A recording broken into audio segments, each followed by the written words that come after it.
Qëndrimi në vend është një iluzion. Një gënjeshtër që truri juaj ju tregon çdo ditë.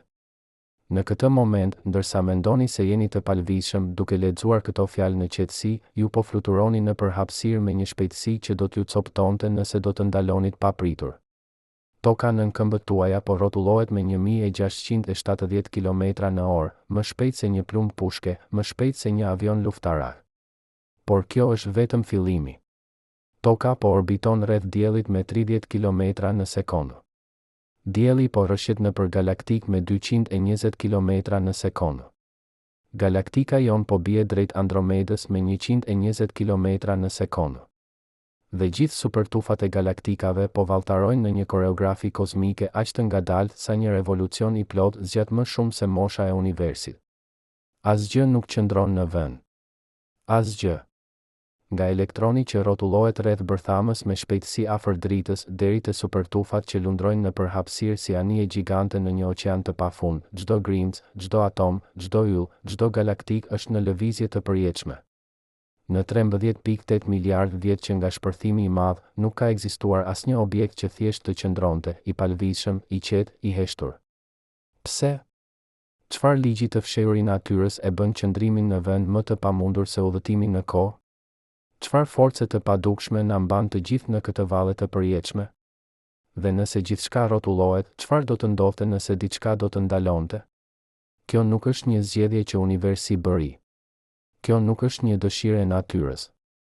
Kjo është një ligj themelor, i pashmangshëm, i pakthyeshëm, një ligj aq i fuqishëm sa ai qeveris çdo gjë nga rrotullimi i një monedhe të hedhur në ajër deri te lindja e galaktikave. Ai quhet ligji i ruajtjes së momentit këndor dhe ai thot diçka të jashtëzakonshme. Nëse diçka fillon të rrotullohet, ajo nuk mund të ndalojë kurrë, përveç nëse rrotullimi i saj transferohet diku tjetër. Momenti këndor nuk mund të zhduket. Ai nuk mund të krijohet nga asgjëja. Ai mund vetëm të rrjedhë, të shpërndahet, të transformohet, por shuma totale mbetet gjithmonë e njëjtë, si uji që rrjedh nga një enë në një tjetër, duke ndryshuar formë, por kur duke u zhdukur. Çdo herë që hapni një derë, ju po përjetoni këtë ligj. Shtyheni afër mendeshtave, dërrasa rrotullohet ngadalë me përpjekje. Shtyheni larg mendeshtave, ajo fluturon, e lehtë, e shpejtë. E njëjta forcë, por efekti ndryshëm, sepse momenti këndor varet nga sa larg nga qendra e rrotullimit aplikohet forca. Kjo është arsyeja pse një patinatore artistike rrotullohet më shpejt kur i afron krahët në trup, ajo po zvogëlon distancën nga qendra, dhe për të ruajtur momentin këndor, shpejtësia duhet të rritet. E njëjta masë, i njëjti rrotullim, por tani i përqendruar në një hapësirë më të vogël, duke rrotulluar më shpejt, më shpejt, më shpejt, derisa ajo bëhet një turbull i paqartë. Tani imagjinoni këtë në shkallë kozmike. Në fillim, ka 13.8 miliard vjet, universi ishte një re e madhe gazi dhe pluhuri, duke u zgjeruar nga shpërthimi i madh. Ajo re kishte një rrotullim të vogël, aq të vogël sa pothuajse i papërfillshëm, një lëkundje e lehtë, një devijim i vogël nga kaosi i plodh.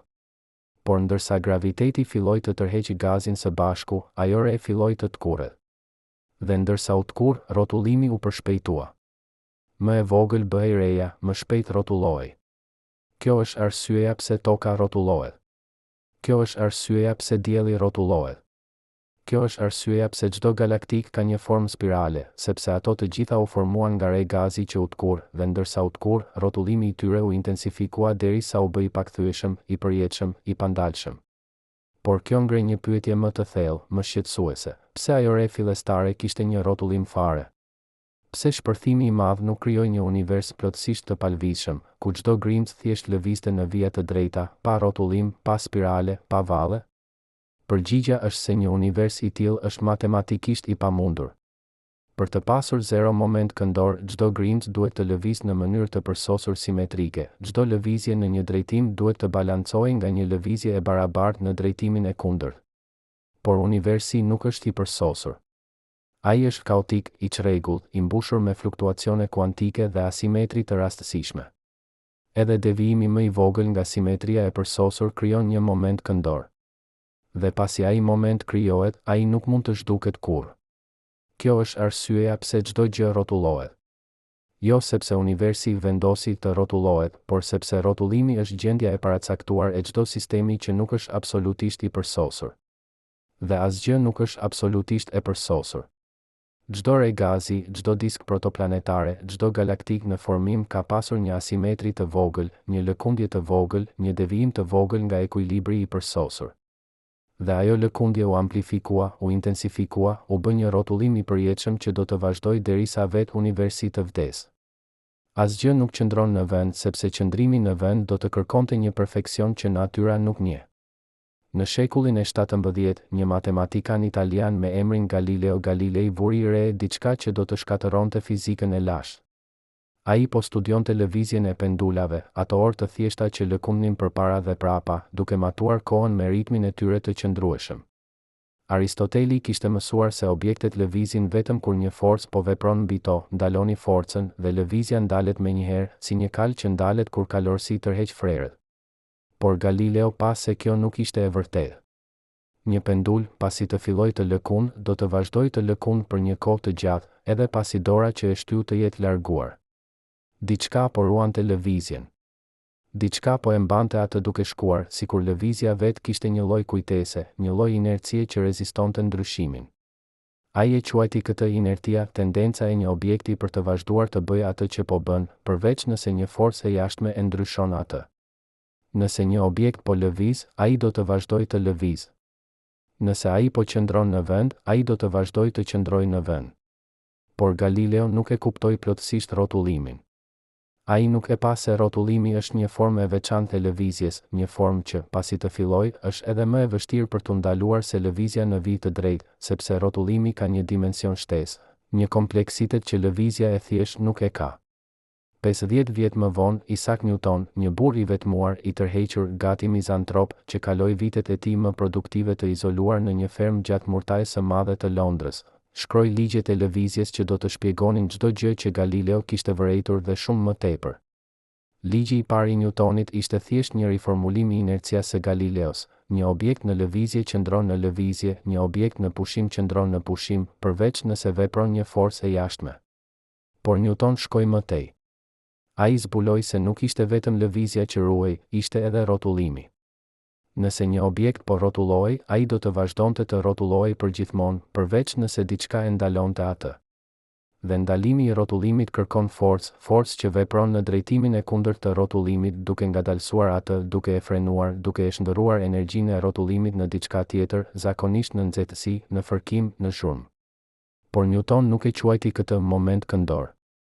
Ai e quajti sasia e lëvizjes rreth një boshti, një emër i rënd, i ngathët, që nuk kapi bukurinë e konceptit. Emri modern erdhi më vonë, në shekullin e 18, kur matematikanët filluan të kuptojnë se rrotullimi nuk ishte vetëm një lloj lëvizjeje, ishte një dimension plotësisht i ri i realitetit. Një objekt mund të lëviz përpara dhe prapa, majtas dhe djathtas, lart dhe poshtë. Por ai gjithashtu mund të rrotullohej rreth 3 boshteve të ndryshme. Dhe secili nga ato rrotullime kishte momentin e vet këndor, të pavarur nga të tjerët, të ruajtur përgjithmonë, si 3 valle të ndryshme që ndodhin në të njëjtën skenë, por që nuk ndërhyjnë kurrë njëra me tjetrën. Kjo ishte një zbulim revolucionar, tronditës. Kjo do të thoshte se universi nuk ishte vetëm një skenë ku objektet lëviznin, ishte një skenë ku objektet rrotulloheshin, valltaronin, rrotulloheshin në modele të pafundme, duke krijuar një koreografi kozmike që askush nuk e kishte imagjinuar më parë. Në vitin 1865, një fizikan francez me emrin Lon Foucault kreu një eksperiment që do të bëhej një nga demonstrimet më të famshme në historinë e shkencës. Ai vari një pendul të gjatë nga kupola e Pantheonit në Paris, një pendul aq e gjatë sa periudha e saj ishte disa sekonda, duke lëkundur ngadalë, madhështueshëm, si një metronom gjigant. Pastaj e shtyu atë dhe e la të lëkund, duke pritur të shihte çfarë do të ndodhte. Njerëzit pritën se pendula do të lëkund përpara dhe prapa në të njëjtën linjë, përgjithmonë si çdo pendul tjetër që kishin parë ndonjëherë. Por nuk e bëri. Ngadalë, shumë ngadalë, plani i lëkundjes filloi të rrotullohej. Pas disa orësh, pendula po lëkund në një drejtim plotësisht të ndryshëm, sikur një dorë e padukshme po e kthente atë, duke e rrotulluar me një forcë të butë por të pakthyeshme. Kjo nuk ishte sepse dikush e kishte prekur atë. Kjo nuk ishte sepse era po fryfte. Kjo ishte sepse toka po rrotullohej nën pendul. Pendula po qëndronte në vend, ose më saktë, po qëndronte në vend në lidhje me yjet, me universin, me kornizën absolute të hapësirës. Por toka po rrotullohej duke sjell dyshemen, muret, njerëzit me vete, duke rrotulluar nën pendulën që mbetej besnike ndaj drejtimit të saj origjinal. Ky ishte dëshmia e parë e drejt për drejt, e dukshme, e prekshme se toka po rrotullohej.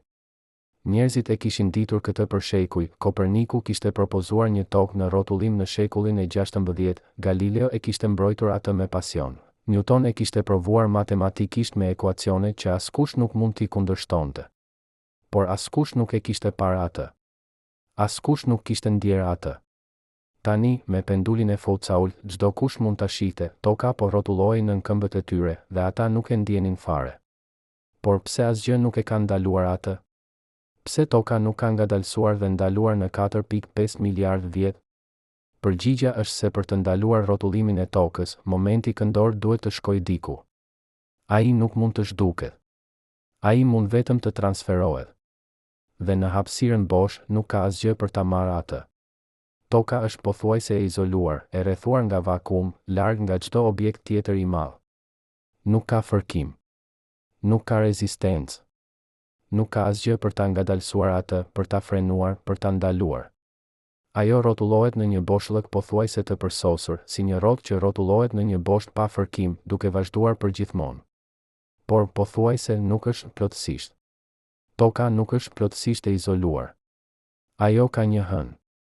Dhe hëna po tërheq oqeanet e tokës, duke krijuar baticë, ato valë gjigante të ujit që ngrihen dhe bien 2 herë në ditë, duke ndjekur hënën ndërsa ajo orbiton.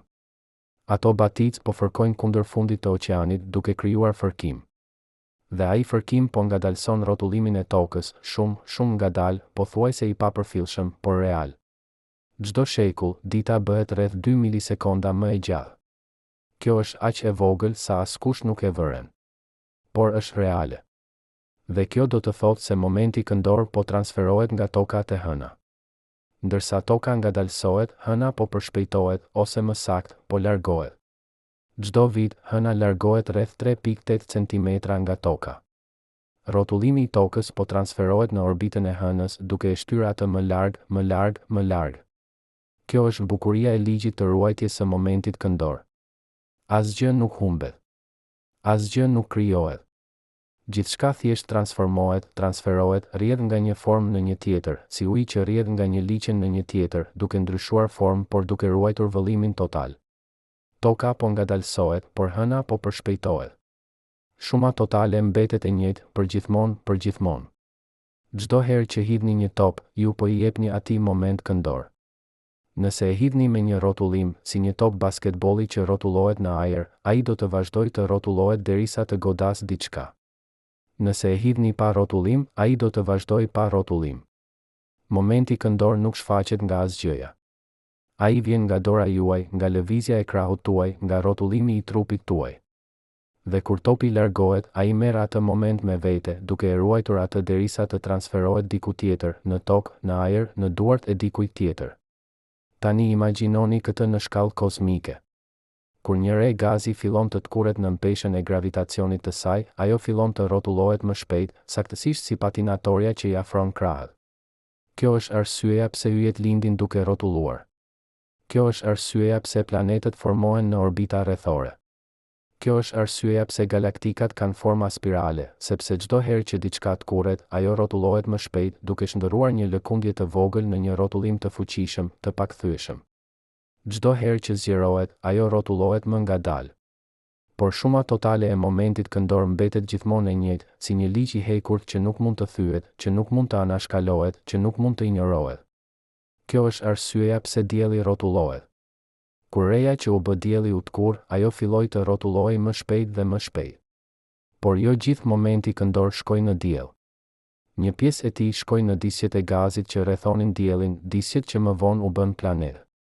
Kjo është arsyeja pse të gjithë planetet orbitojnë në të njëjtën drejtim, sepse të gjithë u formuan nga i njëjti disk në rrotullim, duke trashëguar drejtimin e tij, duke ruajtur kujtesën e asaj reje fillestare që filloi të rrotullohet 13.8 miliard vjet më parë. Kjo është arsyeja pse të gjithë planetet orbitojnë në të njëjtin plan, sepse ai disk ishte i sheshtë, i shtrirë nga forcat centrifugale e rrotullimit, duke krijuar një strukturë që ende mund ta shohim sot kur shikojmë sistemin diellor nga larg. Asgjë nuk qëndron në vend sepse momenti këndor nuk mund të zhduket. Ai mund vetëm të rrjedhë, të transformohet, të kalojë nga një formë në një tjetër, duke mbajtur universin në një valle të përjetshme që nuk do të ndalojë kurrë. Por si funksionon kjo magji e fshehur në thellësi të realitetit? Si mund një ligj i thjesht matematikor të mbajë gjithë universin duke vallëzuar për 13.8 miliard vjet pa u lodhur kurrë? Për ta kuptuar këtë, duhet të zbresim në vetë strukturën e lëvizjes, në atë që fizikanët e quajnë hapësirën e fazës, një dimension i fshehur ku çdo lëvizje e mundshme ekziston njëkohësisht. Imagjinoni një top që rrotullohet në ajër. Ju e shihni atë duke rrotulluar, por çfarë po ndodh vërtet? Çdo pikë në sipërfaqen e topit po lëviz në një rreth, çdo atom po ndjek një trajektore të përsosur rrethore. Por këto nuk janë lëvizje të pavarura, ato janë të lidhura nga një ligj i padukshëm që thotë, shuma e të gjitha lëvizjeve duhet të mbetet konstante. Nëse një pjesë e topit ngadalësohet, një pjesë tjetër duhet të përshpejtohet. Nëse një atom ndryshon drejtim, një atom tjetër duhet të kompensojë. Kjo është arsyeja pse rrotullimi është i përjetshëm, sepse ai nuk është një lëvizje e vetme, por një koreografi e pafundme atomesh që ruajnë ekuilibrin e tyre të brendshëm përgjithmonë. Çdo herë që drejtoni një makinë dhe ktheheni në një qoshe, ju po përjetoni këtë ligj. Timoni rrotullohet, gomat kthehen, makina ndryshon drejtim, por diçka tjetër po ndodh që ju nuk e shihni. Momenti këndor që kishte makina duke lëvizur drejt po transferohet në rrotullimin e saj rreth qoshes. Masa e makinës, shpejtësia e saj, rrezja e kthesës, të gjitha këto përcaktojnë se sa moment këndor krijohet. Dhe ai moment nuk vjen nga asgjëja, ai vjen nga fërkimi midis gomave dhe rrugës, nga forca që këmbët tuaja aplikojnë në timon, nga energjia që motori po djeg. Tani imagjinoni këtë në shkallën e një atomi. Një elektron nuk rrotullohet rreth bërthamës në kuptimin klasik, ai ekziston në një re probabiliteti, një valë që rrethon bërthamën në të gjitha drejtimet njëkohësisht. Por edhe në këtë botë kuantike të çuditshme, momenti këndor ende ekziston. Fizikanët e quajnë atë spin, një lloj rrotullimi i brendshëm që çdo grimc e ka, edhe kur nuk po lëviz askund. Një elektron ka spin 1/2. Një foton ka spin 1. Një boson Higgs ka spin 0. Këto numra nuk janë arbitrar, ato janë thelbësore për natyrën e grimcës, aq thelbësore sa identiteti i saj. Dhe ato ruhen absolutisht. Kur dy grimca bashkohen, spini i tyre total duhet të jetë shuma e spineve individuale. Kur një grimc shpërthen në dy, spini i saj duhet të ndahet midis tyre. Asnjë grimc nuk mund të krijojë ose shkatërrojë spin, ajo mund vetëm ta transferojë atë. Kjo është arsyeja pse kimia funksionon. Kur dy atome bashkohen për të formuar një molekul, elektronet e tyre duhet të kenë spine të kundërta, një lart, një poshtë. Kjo është parimi i përjashtimit të Pauli, dy elektrone nuk mund të kenë të njëjtin spin në të njëjtin vend. Nëse do të kishin, ato do të shkelën ligjin e ruajtjes së momentit këndor. Çdo herë që merrni frymë, oksigjeni që hyn në mushkëritë tuaja po bashkohet me hemoglobinën në gjakun tuaj, një bashkim i mundësuar nga fakti se elektronet kanë spine të kundërta, duke ruajtur momentin këndor total të sistemit. Kjo është arsyeja pse materia ka strukturë, pse atomet formojnë lidhje, pse ju ekzistoni. Por le të shkojmë edhe më thellë. Le të pyesim, çfarë është momenti këndor në thelb? Pse ai ruhet?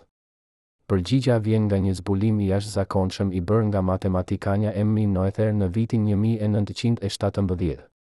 Ajo provoi një teorem që ndryshoi fizikën përgjithmonë. Çdo ligj ruajtjeje korrespondon me një simetri të natyrës. Ruajtja e energjisë korrespondon me faktin se ligjet e fizikës nuk ndryshojnë me kohën. Një eksperiment i bërë sot do të japë të njëjtin rezultat nesër. Ruajtja e momentit linear korrespondon me faktin se ligjet e fizikës nuk ndryshojnë me vendodhjen. Një eksperiment i bërë këtu do të japë të njëjtin rezultat atje. Dhe ruajtja e momentit këndor korrespondon me faktin se ligjet e fizikës nuk ndryshojnë me orientimin. Një eksperiment i bërë duke u përballur me veri do të japë të njëjtin rezultat duke u përballur me ju. Kjo është thellësisht e bukur. Kjo do të thotë se momenti këndor nuk ruhet sepse universi vendosi ta ruajë atë. Ai ruhet sepse universi është i njëjtë në të gjitha drejtimet. Nuk ka lart absolute, nuk ka poshtë absolute, nuk ka drejtim i privilegjuar. Çdo drejtim është ekuivalent me çdo drejtim tjetër. Dhe kjo simetri, kjo uniformitet e thellë e hapësirës, krijon ligjin e ruajtjes së momentit këndor si një pasojë e pashmangshme. Çdo herë që shikoni në qiell dhe shihni yje në të gjitha drejtimet, ju po shihni këtë simetri në veprim.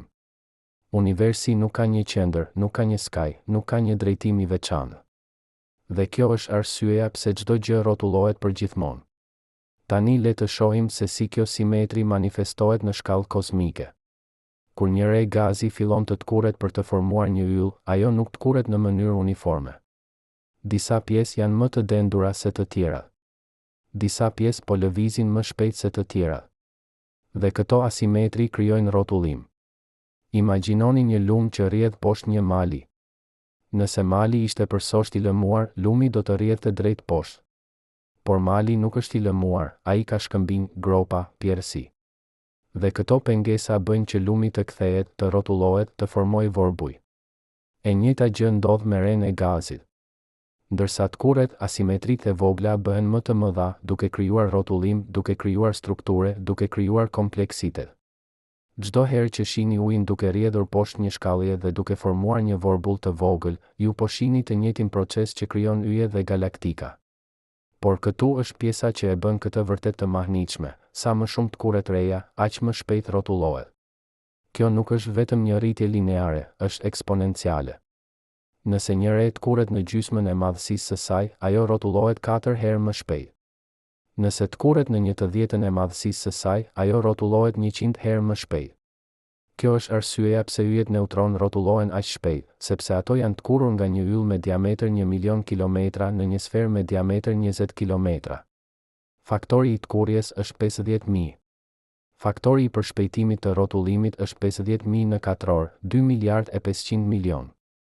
Një yll që fillimisht rrotullohej një herë në muaj tani rrotullohet qindra herë në sekond. Çdo herë që shihni një patinatore që rrotullohet më shpejt kur i afron krahët, ju po shihni një version të vogël të këtij transformimi kozmik. Dhe kjo na çon në një nga fenomenet më spektakolare në univers, pulsarët. Në vitin 1967, një studente doktorature me emrin Jocelyn Bell zbuloi sinjale radio që pulsuan me një rregullsi të përsosur, një puls çdo 1.3 sekonda, i saktë si një orë atomike. Në fillim, ajo mendoi se mund të ishte një sinjal nga një qytetërim jashtëtoksor. Por shpejt u bë e qartë se burimi ishte natyror, një yll neutroni në rrotullim. Ndërsa rrotullohet, ai emeton një rrezë drite nga poli magnetik i tij, si një fardeti kozmik. Çdo herë që rrezja kalon përmes tokës, ne shohim një puls. Dhe ajo pulsim është aq e rregullt sa pulsarët tani përdoren si orë kozmike, disa prej tyre janë më të sakta se orët atomike në tokë. Por pse pulsarët nuk ngadalësohen? Pse ata vazhdojnë të rrotullohen me të njëjtën shpejtësi për miliona vjet? Përgjigjja është se ata po ngadalësohen, por shumë ngadalë. Çdo herë që një pulsar emeton një rrezë drite, ai po humb energji. Dhe ajo energji po vjen nga rrotullimi i tij. Ndërsa humb energji, ai ngadalësohet. Por procesi është aq i ngadaltë sa duhen miliona vjet për të pasur një efekt të dukshëm. Disa pulsar po ngadalësohen me 1 sekond në 1.000.000 vjet. Të tjerë po ngadalësohen edhe më ngadalë. Por të gjithë po ngadalësohen sepse momenti këndor po transferohet nga ylli neutron në rrezet e dritës që ai emeton. Çdo herë që ndizni një fener dhe shihni dritën duke u përhap, ju po shihni një version të vogël të këtij transferimi. Drita po merr energji nga bateria dhe ajo energji po shpërndahet në hapësirë. Asgjë nuk qëndron në vend. Asgjë nuk mund të qëndrojë në vend. Momenti këndor rrjedh si një lum i padukshëm përmes universit duke kaluar nga yjet e planetët, nga planetët e hënat, nga hënat e baticët, nga baticët e oqeanet, nga oqeanet e ajri, nga ajri të çdo grimc që merr frymë, që lëviz, që ekziston. Dhe ai lum nuk ndalet kurrë, sepse nuk ka asgjë që mund ta ndalojë atë. Tani le të shkojmë në shkallën më të madhe të mundshme, galaktika. Rruga e qumështit, galaktika jon, ka një masë prej rreth 1.500 miliard herë masa e diellit. Dhe e gjithë ajo masë po rrotullohet rreth një qendre të përbashkët, një vrimë zezë supermasive me një masë prej 4 milion herë masa e diellit. Por vrimë zezë nuk është ajo që po e bën galaktikën të rrotullohet. Galaktika po rrotullohet sepse reja e gazit nga e cila u formua kishte një rrotullim të vogël, dhe ai rrotullim është amplifikuar gjatë miliarda viteve të tkurrjes dhe formimit të yjeve. Dielli, i cili ndodhet rreth 26.000 vjet drite nga qendra e galaktikës, po rrotullohet rreth asaj qendre me një shpejtësi prej rreth 220 km në sekondë. Me atë shpejtësi, ai duhen rreth 225 milion vjet për të përfunduar një orbitë të plotë. Kjo do të thotë se që nga koha kur dinosaurët u shfaqën në tokë, dielli ka përfunduar vetëm një orbitë të plotë rreth galaktikës. Por këtu është pjesa që e bën këtë vërtet të çuditshme. Galaktika nuk rrotullohet si një disk i ngurtë. Pjesë të ndryshme rrotullohen me shpejtësi të ndryshme. Yjet afër qendrës rrotullohen më shpejt se yjet në periferi.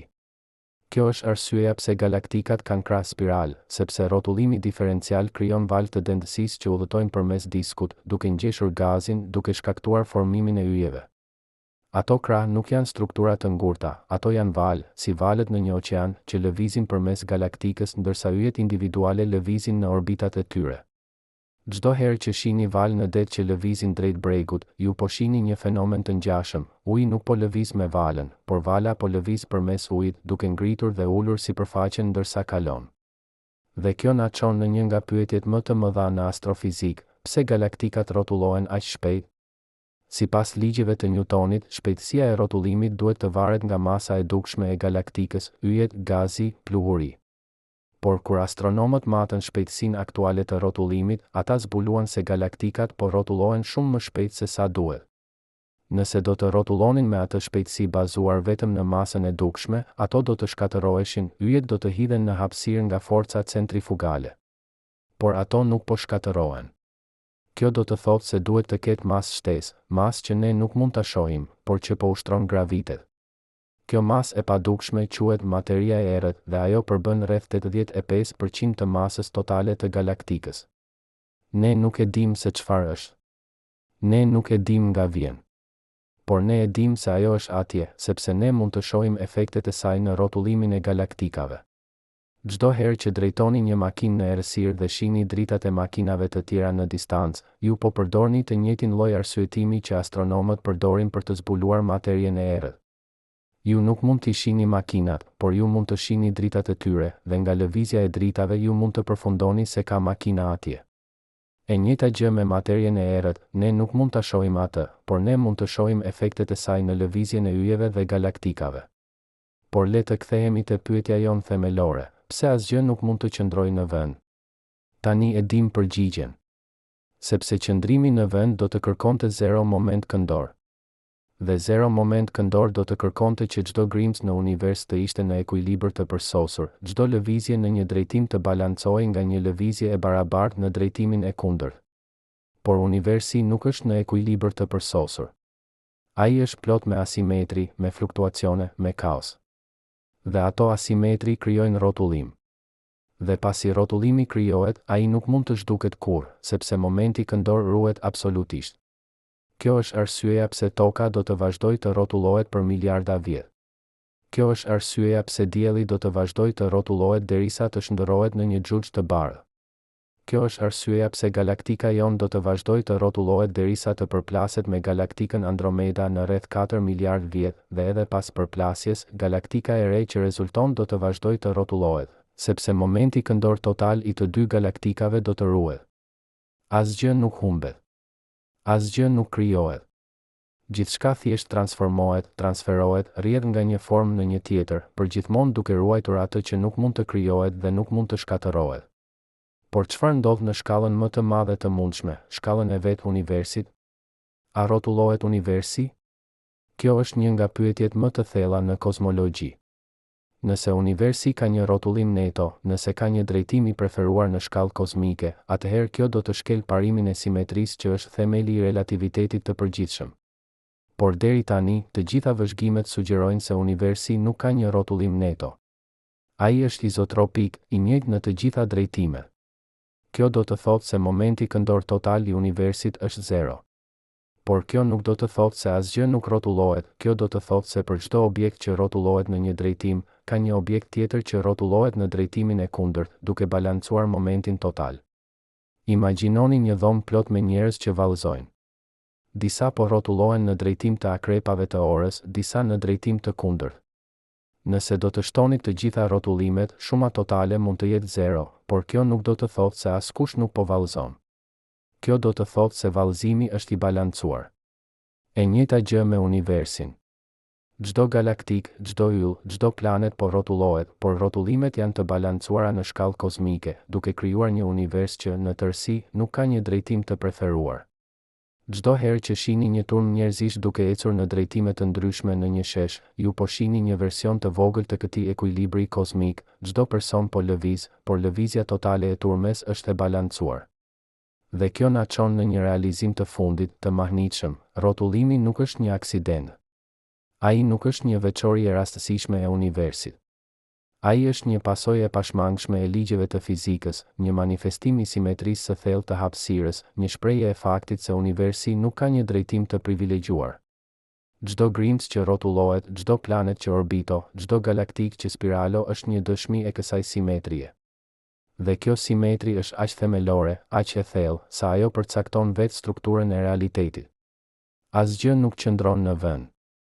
Asgjë nuk mund të qëndrojë në vend. Sepse qëndrimi në vend do të ishte një shkelje e simetrisë, një thyrje e ekuilibrit, një krijim i diçkaje nga asgjëja. Dhe universi nuk lejon këtë. Ai kërkon që çdo veprim të ketë një reagim, çdo rrotullim të ketë një kundërrrotullim, çdo moment të ruhet përgjithmonë.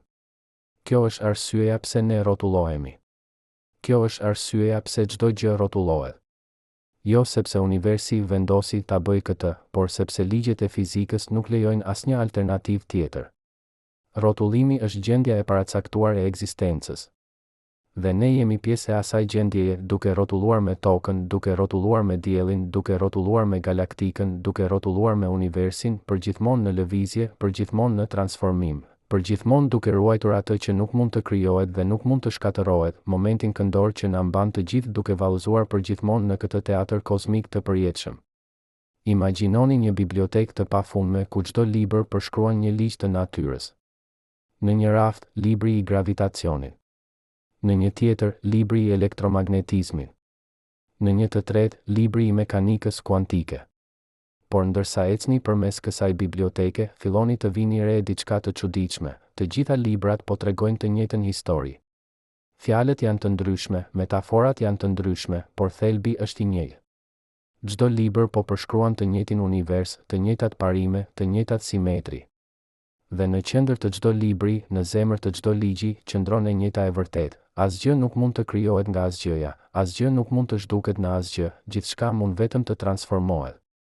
Kjo është biblioteka e realitetit. Dhe momenti këndor është një nga kapitujt më të bukur të saj, një kapitull që lidh çdo shkallë të ekzistencës, nga rrotullimi i një elektroni deri te spirali e një galaktike, në një narrativ të vetme, të pandashme, të përjetshme. Ne filluam këtë udhëtim duke pyetur, pse asgjë nuk qëndron në vend? Tani shohim se kjo nuk ishte pyetja e duhur. Pyetja e vërtetë është, si mund të qëndronte diçka në vend? Çfarë do të duhej të ndodhte për të ndaluar rrotullimin e përjetshëm të universit? Përgjigja është e frikshme në thjeshtësinë e saj, do të duhej të shkatërrohej vetë struktura e realitetit. Sepse momenti këndor nuk është thjesht një veçori e objekteve, ai është një veçori e vetë hapësirës. Çdo herë që hapni një derë dhe ajo rrotullohet rreth menteshtave, ju nuk po krijoni rrotullim, ju po zbuloni një rrotullim që tashmë ekzistonte në potencial, i koduar në gjeometrinë e menteshtave, në masën e dërases, në forcën e krahut tuaj. Çdo herë që një patinatore i afron krahët dhe rrotullohet më shpejt, ajo nuk po shkel ligjet e fizikës, ajo po i shpreh ato në formën e tyre më të pastër.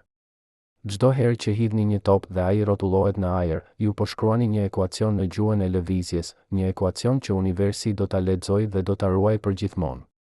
Ne foluam për rren e gazit që u bë dielli. Ne foluam për diçjet që u bën planet. Ne foluam për galaktikat që spiralojnë në errësirën kozmike.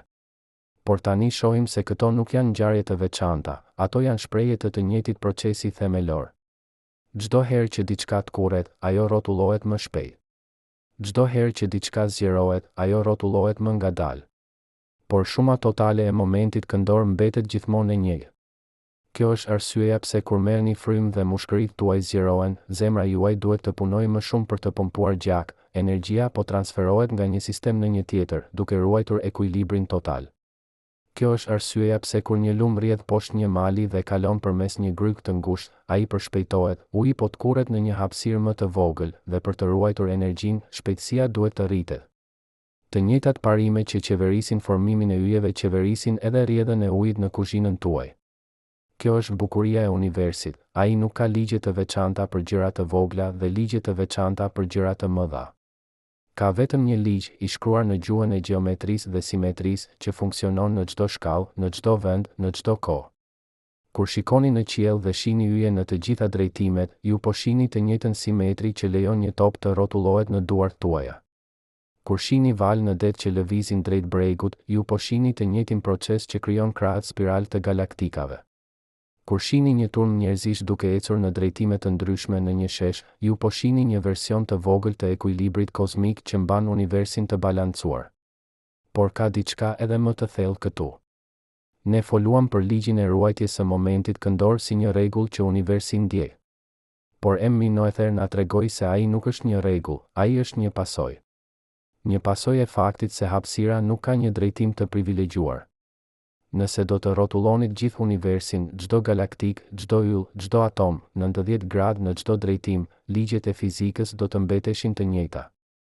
Eksperimentet do të jepnin të njëjtat rezultate. Realiteti nuk do të ndryshonte. Kjo simetri, kjo indiferencë e thellë e natyrës ndaj orientimit, është ajo që krijon ligjin e ruajtjes së momentit këndor. Çdo herë që drejtoni një makinë në errësirë dhe shihni dritat e makinave të tjera duke lëvizur në të gjitha drejtimet, ju po përjetoni këtë simetri, nuk ka një drejtim i duhur për të udhëtuar, çdo drejtim është ekuivalent me çdo drejtim tjetër. Kjo do të thotë se momenti këndor nuk është një veçori arbitrare e universit.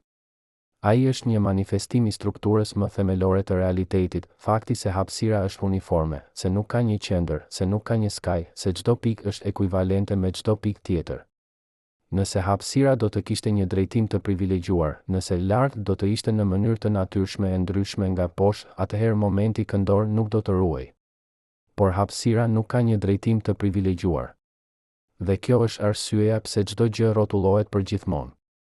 Tani le të shohim se si kjo universalitet manifestohet në jetën tonë të përditshme. Çdo herë që ktheheni në një qoshe me makinë, ju po përdorni të njëjtin ligj që mban planetet në orbitë. Çdo herë që hapni një derë, ju po demonstroni të njëjtin parim që bën galaktikat të spiralojnë. Çdo herë që shihni ujin duke formuar një vorbull ndërsa rrjedh poshtë një shkallje, ju po shihni të njëjtin proces që krijon yje neutron. Dallimi nuk është në natyrën e ligjit, por në shkallën e tij. Forca që rrotullon derën tuaj është e vogël, disa newton. Forca që rrotullon një galaktik është e paimagjinueshme, miliarda newton. Por ligji është i njëjtë. Ekuacioni është i njëjtë. Simetria është e njëjta. Kjo është arsyeja pse fizika funksionon. Kjo është arsyeja pse ne mund të parashikojmë lëvizjen e planeteve, rrotullimin e yjeve, evolucionin e galaktikave. Jo sepse ne jemi të zgjuar, por sepse universi është i qëndrueshëm. Ligjet që zbulojmë në laboratoret tanë janë të njëjtat ligje që qeverisin qendrat e yjeve, horizontet e vrimave të zeza, lindjen e vetë kohës. Çdo herë që ndizni një fener dhe shihni dritën duke u përhap, ju po shihni të njëjtin proces që bën pulsarët të pulsojnë, energjia po transferohet nga një burim në hapësirë, duke ruajtur momentin total të sistemit. Çdo herë që shihni një dhomë plot me njerëz që vallëzojnë, disa në drejtim të akrepave të orës, disa në drejtim të kundërt, ju po shihni një version të vogël të ekuilibrit kozmik, çdo rrotullim individual është real, por shuma totale është e balancuar. Kjo është arsyeja pse universi mund të ketë zero moment këndor total, por çdo gjë brenda tij të rrotullohet, sepse rrotullimet janë të balancuara, jo të munguara. Por le të shkojmë edhe më thellë. Le të pyesim, çfarë do të thotë kjo për natyrën e kohës? Ne jemi mësuar të mendojmë për kohën si një lumë që rrjedh në një drejtim, nga e kaluara në të ardhmen, nga lindja në vdekje, nga fillimi në fund. Por momenti këndor na tregon se koha nuk është aq e thjeshtë. Sepse momenti këndor është i njëjtë në të kaluarën dhe në të ardhmen. Nëse do të filmonit një planet duke rrotulluar dhe pastaj do ta luanit filmin mbrapsht, do të shihet një planet që ende po rrotullon, vetëm në drejtimin e kundërt. Ligjet e fizikës nuk ndryshojnë kur koha kthehet mbrapsht. Kjo quhet simetria e kohës dhe ajo është një nga simetritë më të thella të natyrës. Por nëse ligjet e fizikës janë të njëjta përpara dhe prapa në kohë, atëherë pse ne përjetojmë kohën si një rrjedhje në një drejtim? Pse ne kujtojmë të kaluarën por jo të ardhmen? Pse ne plakemi por nuk ringjallemi? Përgjigja vjen nga një ligj tjetër, ligji i dytë i termodinamikës, që thotë se entropia, çrregullimi, gjithmonë rritet. Kjo është arsyeja pse një gotë e thyrë nuk riparohet vetë, pse tymi nuk kthehet në dru, pse ne plakemi dhe vdesim. Por momenti këndor nuk i nënshtrohet këtij ligji. Ai nuk rritet dhe nuk zvogëlohet, ai thjesht ruhet. Kjo do të thotë se ndërsa universi po bëhet më i çrregullt, më kaotik, më i shpërndar, rrotullimi i tij mbetet i njëjtë. Galaktikat mund të përplasen, yjet mund të shpërthejnë, planetët mund të shkatërohen, por momenti këndor total i universit mbetet i pandryshuar. Çdo herë që shihni një fotografi të vjetër dhe kujtoni një moment që ka kaluar, ju po përjetoni këtë tension midis asaj që ndryshon dhe asaj që mbetet. Njerëzit në fotografi kanë plakur ose vdekur. Vendi ka ndryshuar. Bota ka lëvizur përpara. Por momenti që u kap në atë fotografi, ajo konfiguracion specifik i dritës, ajo shprehje specifike e fytyrës, ajo ndjenjë specifike e pranisës, ekziston ende në bllokun e universit, e pandryshuar, e përjetshme. E njëjta gjë me momentin këndor. Toka që rrotullohej kur u lind gjyshi juaj po rrotullohet ende sot, me të njëjtin moment këndor, të ruajtur përmes gjeneratave, përmes shekujve, përmes mijëvjeçarëve. Asgjë nuk humbet. Asgjë nuk krijohet. Gjithçka thjesht transformohet. Dhe kjo na sjell në një realizim final të mahnitshëm, se ne nuk jemi thjesht vëzhgues të këtij rrotullimi kozmik, ne jemi pjesëtar të tij.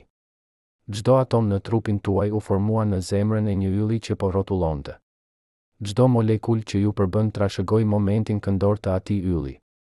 Çdo qelisë që ju jep jetë po rrotullon në nivelin atomik, elektronet duke rrotulluar rreth bërthamave, bërthama duke rrotulluar brenda qelizave, qelizat duke rrotulluar brenda organeve, organet duke rrotulluar brenda trupit tuaj, trupi juaj duke rrotulluar me tokën, toka duke rrotulluar me diellin, dielli duke rrotulluar me galaktikën, galaktika duke rrotulluar me universin. Ju jeni një vorbull brenda një vorbullimi, një rrotullim brenda një rrotullimi, një valle brenda një valleje që nuk ka fillim dhe nuk ka fund. Kjo është arsyeja pse kur qëndroni në vend dhe ndiheni të palvizshëm, ju në të vërtetë po lëvizni me 1670 km/h. Kjo është arsyeja pse kur shikoni yjet dhe ato duken të palvizshme, ato në të vërtetë po rrotullohen me shpejtësi që afrohen me shpejtësinë e dritës. Kjo është arsyeja pse kur mendoni se jeni të qetë, çdo atom në trupin tuaj po rrotullon, po vibruar, po valltazon në një koreografi që është aq e vjetër sa vetë universi. Asgjë nuk qëndron në vend. Asgjë nuk mund të qëndrojë në vend. Sepse qëndrimi në vend do të ishte një mohim i vetë natyrës së ekzistencës, një refuzim për të qenë pjesë e kësaj valle kozmike që na mban të gjithë të lidhur, të gjithë të bashkuar, të gjithë duke rrotulluar përgjithmonë në këtë teatër të përjetshëm të transformimit. Ne foluam për patinatorin që i afron krahët dhe rrotullohet më shpejt. Ne foluam për rren e gazit që tkurret dhe bëhet një yll. Ne foluam për galaktikën që spiralon në errësirën kozmike. Por tani shohim se këto nuk janë thjesht shembuj, ato janë pasqyra. Pasqyra që reflektojnë të njëjtën të vërtetë nga këndvështrime të ndryshme. Dhe e vërteta është kjo, se universi është një sistem i vetëm, i pandashëm, ku çdo pjesë është e lidhur me çdo pjesë tjetër përmes ligjeve që nuk mund të thyen, përmes simetrive që nuk mund të shkatërohen, përmes ruajtjeve që nuk mund të shmanget. Çdo herë që prekni një objekt dhe ai lëviz, ju po ndryshoni gjendjen e gjithë universit, sepse momenti që i dhata atij objekti duhet të vijë nga diku, dhe ai moment do të udhëtojë përmes zinxhirit të shkakut dhe pasojës derisa të arrijë në skajet e hapësirës dhe kohës. Kjo është arsyeja pse fizika nuk është vetëm një shkencë, ajo është një filozofi. Një mënyrë për të kuptuar vendin tonë në një univers që është shumë më i madh, më i vjetër, më i çuditshëm se çdo gjë që mund të kishim imagjinuar. Dhe në zemër të asaj filozofie qëndron një e vërtetë e thjeshtë, e bukur, e frikshme, se ne nuk jemi të veçuar. Ne nuk jemi të veçantë. Ne nuk jemi jashtë ligjeve të natyrës. Ne jemi shprehje të atyre ligjeve, manifestime të njëjtave parimeve që krijojnë yje, që rrotullojnë galaktika, që mbajnë universin duke vallëzuar përgjithmonë. Çdo frymëmarrje që merrni është një transformim i energjisë. Çdo mendim që mendoni është një rrotullim i elektroneve. Çdo hap që hidhni është një transferim i momentit këndor nga trupi juaj në tokë, nga toka në diell, nga dielli në galaktik, nga galaktika në universin që nuk ka qendër dhe nuk ka skaj. Dhe kjo na lë me një pyetje finale, një pyetje që nuk ka përgjigje por që duhet të pyetet megjithatë. Nëse çdo gjë rrotullohet për gjithmonë, nëse asgjë nuk mund të qëndrojë në vend, nëse momenti këndor ruhet për gjithmonë, atëherë çfarë do të thotë të jetosh në një univers të tillë? Jo thjesht të ekzistosh, por të jetosh me vetdije, me qëllim, me kuptim? Çfarë do të thotë të dish se çdo lëvizje që bëni, çdo zgjedhje që merrni, çdo moment që përjetoni është pjesë e një valle kozmike që filloi 13.8 miliard vjet më parë dhe do të vazhdojë derisa yjet e fundit të fiken në errësirën e përjetshme? Ndoshta përgjigjja qëndron në vetë pyetjen. Ndoshta kuptimi nuk vjen nga qëndrimi në vend, por nga pranimi i rrotullimit. Nga të qenit pjesë e vallës, jo spektatori i saj. Nga të kuptuarit se çdo moment që keni është i çmuar jo sepse zgjat përgjithmonë, por sepse është pjesë e një transformimi që nuk ndalet kurrë. Çdo herë që hapni një derë dhe ajo rrotullohet, ju po shkruani një varg në poemën kozmike të lëvizjes. Çdo herë që shihni një patinatore duke rrotulluar, ju po shihni një metaforë për jetën tuaj, ndonjëherë të shtrirë, ndonjëherë të përqendruar, por gjithmonë në lëvizje, gjithmonë duke transformuar, gjithmonë duke ruajtur diçka që nuk mund të krijohet dhe nuk mund të shkatërrohet. Asgjë nuk qëndron në vend. Asgjë nuk mund të qëndrojë në vend. Dhe ndoshta kjo është jo një mallkim, por një bekim, një ftesë për të qenë pjesë e diçkaje më të madhe se vetja jon, më të vjetër se kujtesa jon, më të përjetshme se jeta jon. Një ftesë për të vallëzuar. Një ftesë për të vallëzuar. Por çfarë lloj vallëzimi është ky, ku partneri juaj është vetë universi, ku muzika është ligji i ruajtjes, ku salla e vallëzimit është hapësira kohë e pafundme? Kthehuni te ai moment i parë, te ajo pyetje që hapi këtë derë, pse asgjë nuk qëndron në vend? Tani, pas këtij udhëtimi përmes shkallëve të ekzistencës, nga elektronet deri te galaktikat, nga matematika e noetherit deri te poezia e rrotullimit kozmik, shohim se pyetja ishte një derë që çelte jo drejt një përgjigje, por drejt një misteri më të thellë. Sepse tani e dim se universi nuk rrotullohet sepse duhet të rrotullohet. Ai rrotullohet sepse qëndrimi në vend do të ishte një gjendje më e çuditshme, më e paimagjinueshme, më e pamundur se vetë ekzistenca. Qëndrimi në vend do të kërkonte që çdo grimc, çdo valë, çdo fushë të ishte në ekuilibër të përsosur, një simetri aq absolute sa ajo do të ishte e pandrejshme nga vetë asgjëja. Dhe universi nuk është asgjë. Ai është diçka. Dhe të qenit diçka do të thotë të kesh asimetri, të kesh lëvizje, të kesh rrotullim. Por kjo nuk është thjesht fizik. Kjo është metafizik. Kjo është një deklaratë për natyrën e vetë ekzistencës. Sepse nëse rrotullimi është gjendja e paracaktuar e realitetit, atëherë çfarë thotë kjo për ne, për qenjet që kanë lindur nga ky rrotullim, që janë të bëra nga atomet që trashëgojnë momentin këndor të yjeve të vdekur, që jetojnë në një planet që nuk ka ndaluar kurrë që nga lindja e tij 4.5 miliard vjet më parë? Kjo thotë se ne nuk jemi aksident. Jo në kuptimin se dikush na krijoi me qëllim, por në kuptimin më të thellë, se vetë struktura e universit, simetritë e tij, ligjet e tij, gjeometria e tij bën të mundur, madje të pashmangshme, lindjen e kompleksitetit të strukturës, të jetës, të vetdijes. Çdo herë që shikoni në pasqyrë dhe shihni fytyrën tuaj, sytë që shohin, mendja që mendon, zemra që rreh, ju po shihni një mrekulli që nuk është mrekulli, por pasojë. Pasojë e faktit se universi nuk mund të qëndrojë në vend, se ai duhet të rrotullohet, se ai duhet të krijojë struktura, se ai duhet të evoluojë nga thjeshtësia në kompleksitet. Dhe kjo na çon në një pyetje që nuk ka përgjigje, por që duhet të pyetet: a është e mundur që vetdia të jetë një formë e rrotullimit?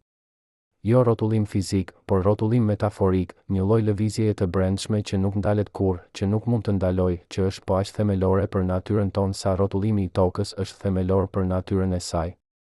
Mendoni për mendjen tuaj. Ajo nuk qëndron kurrë në vend. Edhe kur përpiqeni të meditoni, të qetësoheni, të gjeni paqe, mendimet vazhdojnë të rrjedhin, kujtimet vazhdojnë të shfaqen, ndjenjat vazhdojnë të lëvizin. Vetdia është një rrjedhje e vazhdueshme, një transformim i pafund i përvojave në kujtesa, i ndjenjave në mendime, i perceptimeve në kuptime. Ajo nuk mund të ndalojë. Dhe ndoshta kjo nuk është një defekt, por një veçori. Ndoshta vetdia është mënyra e universit për të përjetuar rrotullimin e vet, për të kthyer lëvizjen e pavetdijshme të atomeve në përvojën subjektive të qenit gjallë. Çdo herë që ndiheni të lodhur dhe dëshironi që koha të ndalojë, që bota të pushojë, që gjithçka të qetësohet, ju po dëshironi diçka që është fizikisht e pamundur. Sepse ndalimi do të kërkonte që çdo atom në trupin tuaj të ndalonte së rrotulluari, çdo elektron të ndalonte së lëvizuri, çdo molekul të ndalonte së vibruari. Dhe nëse kjo do të ndodhte, ju nuk do të ishit më ju. Ju do të ishit një statuje ngrirë, një fotografi e palvizshme, një moment i ndaluar në kohë. Por momentet e ndaluara nuk ekzistojnë. Ekziston vetëm rrjedhja, transformimi, rrotullimi i përjetshëm. A është e mundur që çdo pyetje që kemi bërë në këtë udhëtim, çfarë është rrotullimi, pse ai ruhet, çfarë do të thotë për natyrën e realitetit, të jetë thjesht një mënyrë e universit për të pyetur veten? A është e mundur që ne, duke kërkuar përgjigje, të jemi vetë përgjigja? Sepse çdo atom në trupin tuaj u krijua në zemrën e një ylli që shpërtheu miliarda vjet më parë. Çdo molekul që ju përbën ka udhëtuar përmes hapësirës kozmike, ka qenë pjesë e rreve ndërjore, ka rënë në tokë, ka qarkulluar përmes oqeaneve, ka u thithur nga bimët, ka u ngrënë nga kafshët, ka u trashëguar nga prindërit tuaj. Dhe tani është këtu, duke formuar strukturën e qenies suaj. Ju nuk jeni thjesht në univers. Ju jeni universi, një pjesë e vogël e tij që ka fituar aftësinë të mendojë, të ndjejë, të pyesë.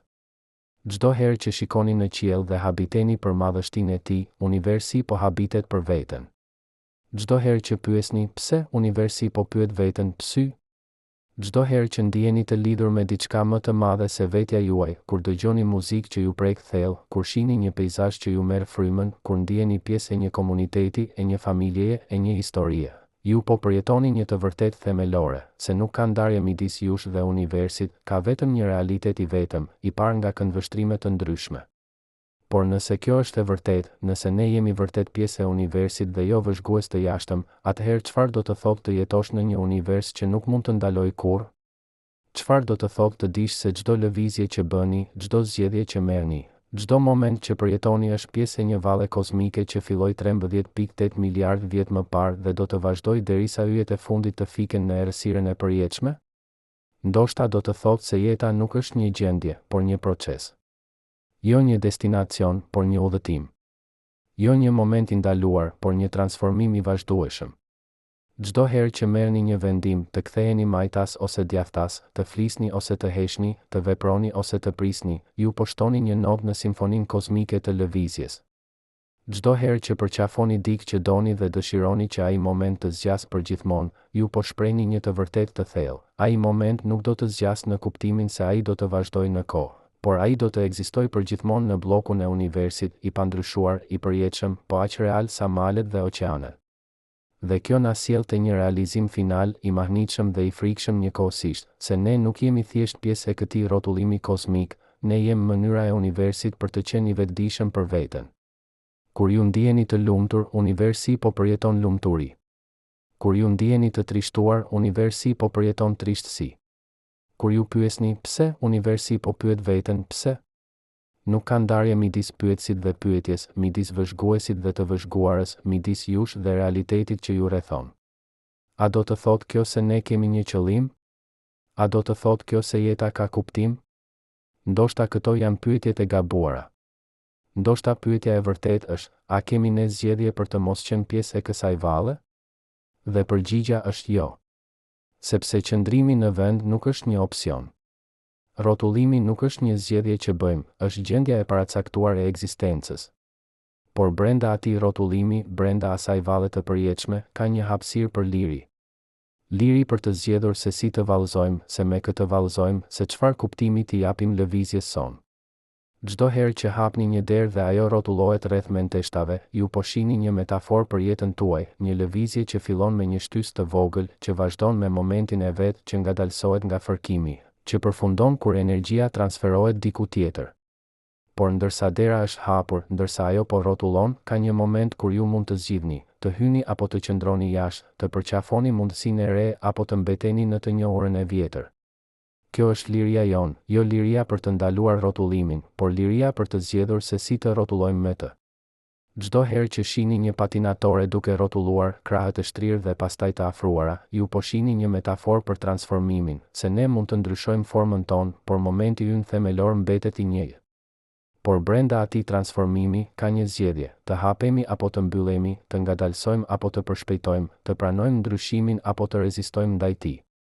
Dhe kjo na lë me një pyetje finale, një pyetje që nuk ka përgjigje por që duhet të pyetet megjithatë. Nëse çdo gjë rrotullohet për gjithmonë, nëse asgjë nuk mund të qëndrojë në vend, nëse momenti këndor ruhet për gjithmonë, atëherë çfarë është ajo që bën jetën të vlefshme? Jo thjesht të ekzistosh, por të jetosh me vetdije, me qëllim, me kuptim? Ndoshta përgjigjja qëndron në vetë pyetjen. Ndoshta kuptimi nuk vjen nga qëndrimi në vend, por nga pranimi i rrotullimit. Nga të qenit pjesë e vallës, jo spektatori i saj. Nga të kuptuarit se çdo moment që kemi është i çmuar jo sepse zgjat përgjithmonë, por sepse është pjesë e një transformimi që nuk ndalet kurrë. Ndoshta bukuria e jetës nuk qëndron në përjetësinë e saj, por në përkohshmërinë e saj, në faktin se çdo moment është unik, i pakthyeshëm, i çmuar pikërisht sepse ai do të transformohet në diçka tjetër. Sepse në fund, çfarë kemi mësuar? Kemi mësuar se asgjë nuk qëndron në vend sepse qëndrimi në vend do të kërkonte një simetri të përsosur që nuk ekziston në një univers i lindur nga kaosi. Por kemi mësuar edhe diçka më të thellë, se rrotullimi nuk është një aksident, por një pasojë e pashmangshme e strukturës së realitetit. Se momenti këndor ruhet sepse hapësira nuk ka një drejtim të privilegjuar. Se ne jemi pjesë e këtij rrotullimi, jo vëzhgues të jashtëm, por pjesëtar të brendshëm, nyje në një rrjet kozmik që lidh çdo shkallë të ekzistencës nga elektroni deri te galaktika. Kemi mësuar se çdo moment ka rëndësi, sepse çdo moment është unik, i pakthyeshëm, i përjetshëm në mënyrën e vet. Kemi mësuar se ndarjet tona, në hapësirë, në kohë, në përvojë, janë reale, por jo absolute. Kemi mësuar se ne jemi njëkohësisht ishuj dhe pjesë të një oqeani, individ dhe shprehje të një tërësie. Çdo herë që shikoni në qiell në një natë të kthjellët dhe shihni yjet, duke ditur se drita e tyre ka udhëtuar për vite, shekuj, mijë vjeçar për të arritur tek ju, duke ditur se disa nga ato yje ndoshta nuk ekzistojnë më, duke ditur se ju po shikoni në të kaluarën dhe në të ardhmen njëkohësisht, ju po përjetoni këtë mister. Ju po qëndroni në kryqëzimin e kohës dhe hapësirës, të vogël dhe të pafund, të përkohshëm dhe të përjetshëm. Dhe ndoshta kjo është mësimi i fundit i rrotullimit të përjetshëm, se universi nuk është ndërtuar për t'u kuptuar plotësisht, por për t'u mrekulluar përgjithmonë. Se çdo përgjigje që gjejmë na sjell më afër misterit, jo më larg prej tij. Se bukuria e realitetit nuk qëndron në thjeshtësinë e tij, por në kompleksitetin e tij të pafund, në shtresat e tij të pafundme, në mënyrën se si çdo zbulim hap horizonte të reja. Ne nuk do të ndalojmë kurrë së rrotulluari. Toka do të vazhdoj të rrotullohet derisa dielli të bëhet një xhuxh i kuq dhe ta gëlltis atë. Dielli do të vazhdoj të rrotullohet derisa të shndërrohet në një xhuxh të bardhë dhe të ftohet në errësirën e përjetshme. Galaktika do të vazhdoj të rrotullohet derisa të përplaset me Andromedën dhe të formojë një galaktik të re, më të madhe, që do të vazhdoj të rrotullohet. Dhe ne, në jetët tona të shkurtra, do të vazhdojmë të rrotullojmë me ta, duke jetuar, duke dashur, duke pyetur, duke kërkuar kuptim në një univers që nuk premton asgjë përveç tij vetë. Çdo herë që merrni frymë, ju po shkëmbeni atome me universin. Çdo herë që lëvizni, ju po transferoni moment këndor. Çdo herë që mendoni, ju po shprehni një kompleksitet që është i mundur vetëm sepse universi nuk mund të qëndrojë në vend. Dhe në këtë kërkim, në këtë udhëtim, në këtë moment, tani, këtu, në kohën tuaj unike, në hapësirën tuaj të veçantë, ju jeni pjesë e diçkaje të pafundme. Ju jeni mënyra e universit për të parë veten. Ju jeni pyetja dhe kërkimi i përgjigjes. Ju jeni misteri dhe mrekullimi. Ju jeni dëshmia e gjallë se rrotullimi krijon bukuri, se transformimi krijon kuptim, se lëvizja e përjetshme nuk është një mallkim, por një bekim, një ftesë për të vallëzuar në këtë teatër kozmik që nuk ka fillim dhe nuk ka fund, që nuk ka qendër dhe nuk ka skaj, që është gjithçka dhe asgjë njëkohësisht. Asgjë nuk qëndron në vend. Asgjë nuk mund të qëndrojë në vend. Dhe në këtë të vërtet të thjeshtë, të bukur, të frikshme, qëndron një mister që asnjë shkencë nuk mund ta zgjidhë plotësisht, misteri i ekzistencës vetë, misteri sepse ka diçka në vend të asgjëje, misteri sepse ajo diçka rrotullohet përgjithmonë. Dhe ndoshta kjo është pikërisht ajo që e bën jetën të vlefshme, jo përgjigjet që gjejmë, por pyetjet që vazhdojmë të bëjmë, jo destinacioni ku arrijmë, por udhëtimi që kurrë nuk përfundon, jo qetësia që kërkojmë, por rrotullimi që na mban gjallë.